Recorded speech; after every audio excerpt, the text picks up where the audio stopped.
সম্মানিত সুধী, মূল কথা এটাই দাঁড়ায়, রোগ নিজের কোনো বাহাদুরি নেই, নিজের কোনো সত্তা নেই। ভাইটাল অর্গান যখন দিনের পর দিন অপচিকিৎসা হয় এবং সেই চিকিৎসার পার্শ্ব প্রতিক্রিয়ার কারণে আপনার দেহে এক এক সময় এক একটা অর্গানের উপরে চাপ সৃষ্টি হয়। তার পরিপ্রেক্ষিতে কখনো জ্বর, কখনো প্রস্রাবে ইনফেকশন, কখনো সাইড ঝিনঝিন করা ব্যথা, হেভিনেস সেন্সেশন, ভার লাগা, অথবা নাকের গ্ল্যান্ড বৃদ্ধি পাওয়া, অথবা বিলকুল দেহের যে কোনো একটা গ্ল্যান্ড বৃদ্ধি পাওয়া। এর অর্থ এই নয় সেটাকে সার্জারি করে দেশকে বা আপনার জাতিকে উদ্ধার করতে হবে, বুঝছেন? এমনিতে আমরা কথায় বলে থাকি যে যার নাই কোনো গতি তিনি নাকি খায় হোমিওপ্যাথি। আরে ভাই, হোমিও চিকিৎসার অনেক গুণ থাকতে হবে, অনেক কিছু জানতে হবে। গতিবিধি, চলার কথাবার্তা, তার রং, তার সং, তার জিনগত প্রবলেম সব কিছু জাস্টিফাই করেই তো একটি ওষুধ হয়, যেটা আমার গুরুজি ডাক্তার রবীন্দ্র বর্মন স্যারের পথ দেখানো ক্লাসিক্যাল চিকিৎসা।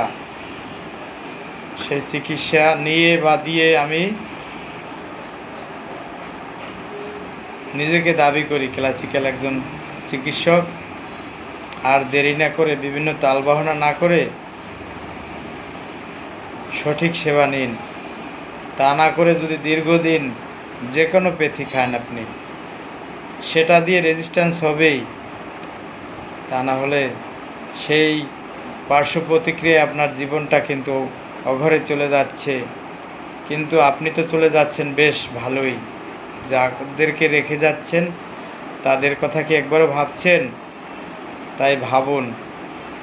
ভিডিও লং করব না, লং করলে আবার আপনারা দেখেন না, তাই সংক্ষেপেই রেখে দিব। প্রস্রাবের ইনফেকশন নিয়েই কিন্তু দীর্ঘদিন যদি চাপা দেওয়ার চিকিৎসা করে থাকেন, তখন ইউরেথ্রার ভেইন অথবা ওভারি ইউটেরাসের অ্যাবসেস দেখা দিয়ে কখনো কার্সিনোমায় চলে যায়, কখনো অর্বুদ তৈরি হয়, সিস্ট তৈরি হয়, কখনো ডিম্বাণুতে শুক্রকীট যেতে বাধা হয়, তখন একটা সুসন্তানের পৃথিবীর আলো বাতাস দেখতে পারে না। শাদি একের পর এক চালিয়ে যাচ্ছেন, সংসারে অশান্তির দিন গুনছেন, আর অজর ধারায় মুমর্ষ বেদনা নিয়ে চলে যাচ্ছেন পৃথিবীর মায়া ত্যাগ করে। অনেক শত শত হাজার হাজার পরিবার এভাবে আছেন, তাদেরকে এখনও শুধরানোর জন্য এই ভিডিওটি দেয়া। আসুন ভাই ভাই কাঁধে কাঁধ মিলিয়ে পাশাপাশি বসে দেখি না, রিসার্চ করে কোথায় আপনার অর্গানিক প্রবলেম, সেই প্রবলেমকে বিদায় করি আমরা। আর বিশেষ কথা না বললেই নয়, এখন যে দেখছেন মিষ্টি মিষ্টি কথা বলছি, এর অতীত অনেক ভয়ঙ্কর ছিল, অনেক কষ্টে ছিলাম এবং একটু একটু করে শিখতে হয়েছে এই পথ।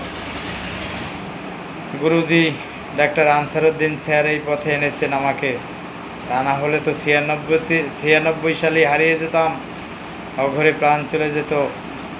তার চেয়ে দিব্যি ভালো আছি।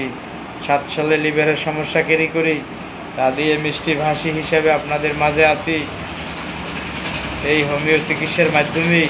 তাই বলে কি আপনাদের যার যে প্রবলেমই থাকুক না কেন, আসুন জীবনটাকে ধন্য করি, আর এই সেবা সবার মাঝে বিলিয়ে দেই। রিপোর্ট বাণিজ্য দিয়ে নয়, সেই রিপোর্ট বাণিজ্যে টাকা দিয়েই তো আপনাদের একটি জীবন উজ্জীবিত করতে পারেন। যে যে রূপেই আসুক না কেন, তার সেই রূপের মধ্যে ভিন্ন কিছু তো থাকতে পারে। আপনার দেহে আপনি কি ক্যারি করছেন হয়তো বা আপনার জানা নেই। আসুন, বসুন,